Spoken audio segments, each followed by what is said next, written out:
சொல்லுங்கள். ஆண்டவரே எங்கள் கண்களை திறக்க வேண்டும் என்று சொன்னார்கள். இயேசு மனதுருகி அவர் கண்களை தொட்டார். கவனிங்க, 3 பேர் பார்த்தோம். இது வரைக்கும் பார்த்த 3 பேருக்கு கண்ணு இருந்துச்சு. ஆனால் அவர்கள் கண்களை திறந்தார் என்று வேதம் சொல்லுகிறது.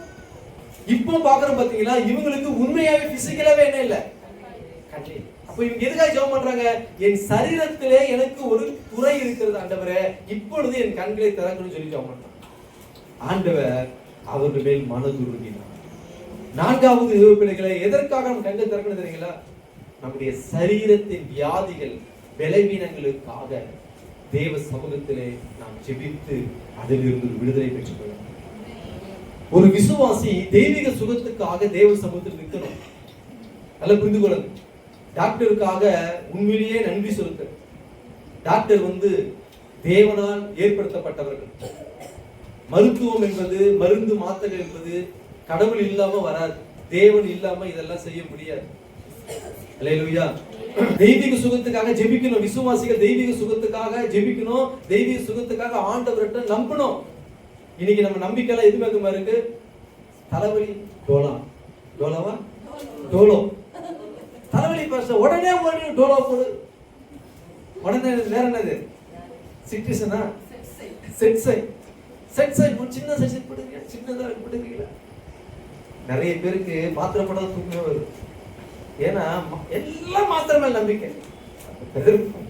சொல்ல வரல, தெய்வீக சுகத்தை நம்பணும் சொல்ல வரணும். மாத்திரைகள் தவறு இல்ல, மாத்திரைகள் தேவை. மிஸ்டர் நல்லா புரிந்து கொள்ளுங்க. அதனால பாஸ்டர் மாத்திரை விரோதமா பேச கிடையாது. மாத்திரைகள் தேவை, சிலருக்கு தேவை. ஆனால் நான் சொல்லுகிறேன், தெய்வீக சுகத்தை நம்பணும். இப்ப நான் ஒரு கேள்வியோடு நான் உங்களை கேட்கிறேன், நீங்க இதை ஆன்சர் பண்ணுங்க. எசேக்கியாவுக்கு ஒரு வியாதி. எசேக்கியாவுக்கு ஒரு வியாதி. அவன் ஜெபம் பண்றான். சொல்லிட்டாங்க, நீ செத்து போயிடுவோன்னு சொல்லிட்டாரு. ஏசாயா சொல்றாப்ல, இவன் ஜெபம் பண்றான். ஆண்டவரே, நான் சந்தானம் எல்லாம் செத்து போயிடக்கூடாது ஆண்டவரே. எசேக்கியா தான், எசேக்கியேன்னு சொன்னா சரி. எசேக்கியா கவனிங்க, ஜெபம் பண்றான். நான் சந்தானம் குழந்தை எல்லாம் செத்து போயிடக்கூடாது, அதனால எனக்கு குழந்தையை கொடுங்க, நான் சாவக்கூடாது ஆண்டவரே சொல்லி ஜெபம் பண்றான். ஆண்டவர் சொல்றாரு, 15 வருஷம் அவனுக்கு கூட்டி கொடுக்குறேன். அவனுக்கு இருந்த நோய் கேன்சர் நோய், அரிக்கலர் நோய். அவனுக்கு அந்த நோய் கேன்சர். கர்த்தர் சொல்லிட்டாரு, உனக்கு 15 வருஷத்துக்கு கூட்டி கொடுத்த உன் விண்ணப்பத்தை கேட்டேன், கண்ணீரை கண்டேன், உன் விண்ணப்பத்தை கேட்டேன், உன் ஆயுசு 15 வருஷம் கூட்டி கொடுத்த சொல்லிட்டாரு. இப்ப நடந்துச்சா அற்புதம்? ஏசாயா சொல்றான், அத்திப்பழ அடையை கொண்டு போய் அந்த பிளவின் மேல பத்தி போடுங்க. இப்ப என்னுடைய கேள்வி என்னன்னா, அத்திப்பழம் சுகம் கொடுத்துச்சா இல்ல ஆண்டவருடைய வாக்குத்தத்தம் சுகம் கொடுத்துச்சா? அப்ப எதுக்கு அத்திப்பழ அடை? என்னுடைய கேள்வி என்ன? அத்திப்பழ அடை சுகம் கொடுத்துச்சா ஆண்டவருடைய தெய்வீக சுகம் சுகம் கொடுத்துச்சா? அப்போ மருந்து மாத்திரைகளையும் தேவன் சில நேரங்களில் கொடுக்கிறார். சில நேரங்கள்ல தெய்வீக சுகத்துக்கு நம்ம மருந்து மாத்திரைகளை மட்டும் நம்பாம ஆண்டவரையும் நம்ம கற்றுக்கொள்ள. ஆமென் சொல்லுங்க. அல்லேலூயா.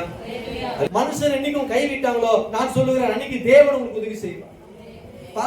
ஆண்டவரே, ரொம்ப நாள் இந்த மருந்து என்னை பாடாப்படுத்துது ஆண்டவரே, அன்னைக்கு நீங்க ஒரு தீர்மானம் எடுங்க, தேவன் உங்களுக்கு சுகம் கொடுப்பார். என் பையனுக்கு உள்ள கீழே மண்டைக்கு விழுந்து இங்க உள்ள வீரல் விட்டு போச்சு. மண்டை தோலுக்கு வெளியே ரத்தம் வரல, உள்ள ஸ்கல் உடைஞ்சிருச்சு, பிளட் உள்ளேயே ஸ்ப்ரெட் ஆயிடுச்சு. நரம்பு மாத்திரை எல்லாம் போய் பார்த்தோம், ஆபரேஷன் பண்ணாங்க. ஆபரேஷன் இல்ல, இந்த ரொம்ப நாள் மருந்து சாப்பிடணும் சொன்னாங்க. இத்தனை நாள் சாப்பிட சொன்னாங்க. ஒரு நாள் 40 நாள் உபவாசிச்சோம். என் மனைவி சில விசேஷித்த விசுவாசம் இருக்கு. அவங்க ஒரு நாள் ஜெபம் பண்ணி, அந்த தழும்பு இருக்கும் அவனுக்கு உள்ள, ஒரு நாள் கையை வைக்கிறாங்க, அந்த இடமே இல்ல கிளியர் ஆயிடுச்சு. மனைவிக்கு அதிகமா மருத்துவமனைக்கு, என் பையன் பிறந்ததுக்கு அப்புறம் மருத்துவமனைக்கு போகும். ஒரு நாள் கர்த்தர் என்னோட காமிச்சாரு, மருத்துவமனையிலே பாய் போட்டு படுக்கிற மாதிரி காமிச்சாரு. நான் சொன்னேன்ப்பா, இப்போ ஆண்டு காமிக்கிறாரு, மருத்துவமனையிலேயே இருக்கிறோமே. ஒரு நாள் ஃபாஸ்டிங் பேர், 40 நாள் ஃபாஸ்டிங் பேர், 40 நாள் ஃபாஸ்டிங் பேர்ல ஜெபிக்கிறது, டிப்ரெஷன் தான் ஜெபிக்கிறது. அப்படிங்க அன்னைக்கு ஆண்டு தெய்வீக சுகம். அல்லேலூயா. என் ஊழியத்துல ஆரம்ப நாட்கள்ல ஊழியம் இல்லை, ரட்சிக்கப்பட்ட புதுசுல ரொம்ப கஷ்டம்னா அதெல்லாம் சொல்ல முடியாத அளவுக்கு கஷ்டம் அவங்களுக்கு. ரேசரிசி தான் எங்கள் வீட்டில் ஆக்குவாங்க. நான் ஊழியத்துக்கு போயிட்டு நைட்டு 11 மணிக்கு தான் வீட்டுக்கு வருவேன். அதனால சரியா வந்து சாப்பிட்டாலும் அந்த சாப்பாடு எனக்கு ரொம்ப பிடிக்காது.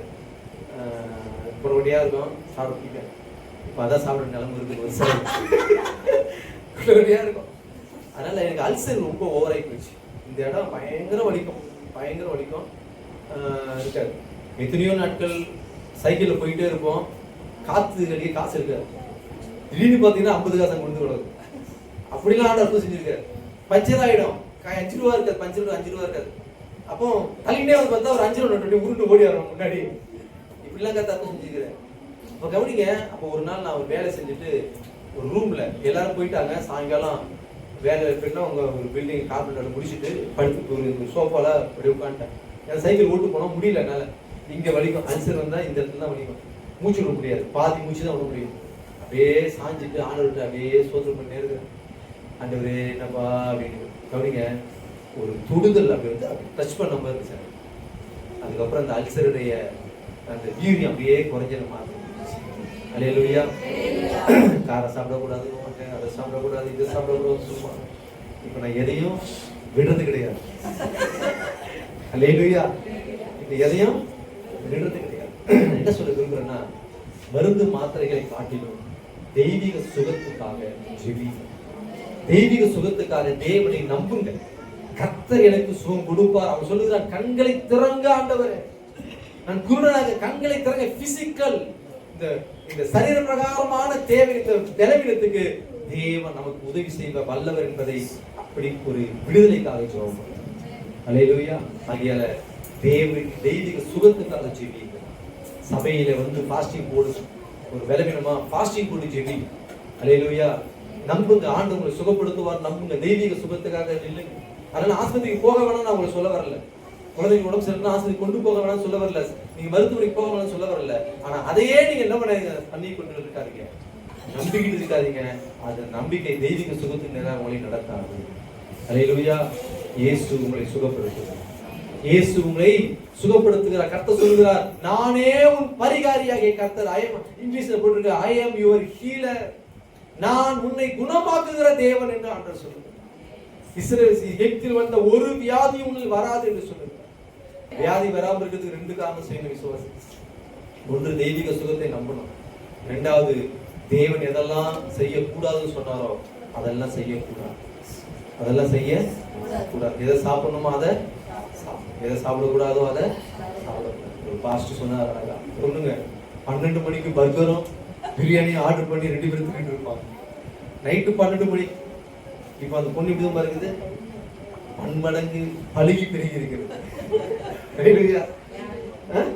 யாருன்னு கேட்காதீங்க, இங்க இல்ல, வேற ஊர்ல. அது எப்படி இருக்குது, பழுகி. அப்போ ஆண்டவர் இது உங்க உடம்பு என்ன செய்யணும், பாதுகாத்து. அலையில சொல்லுங்க, அலையில சொல்லுங்க. கர்த்தருக்கு மகிமை. கண்ணை மூடி அவருடைய பந்திக்கு நேராக கலந்து போகலாம். ரசிக்கப்பட்டவர்கள் ஆண்டவர் உயர்படுத்திருக்கிற பந்தியில பங்கெடுக்க வேண்டும். ஓ ஜீசஸ், ஹalleluya, ஹalleluya, ஹalleluya.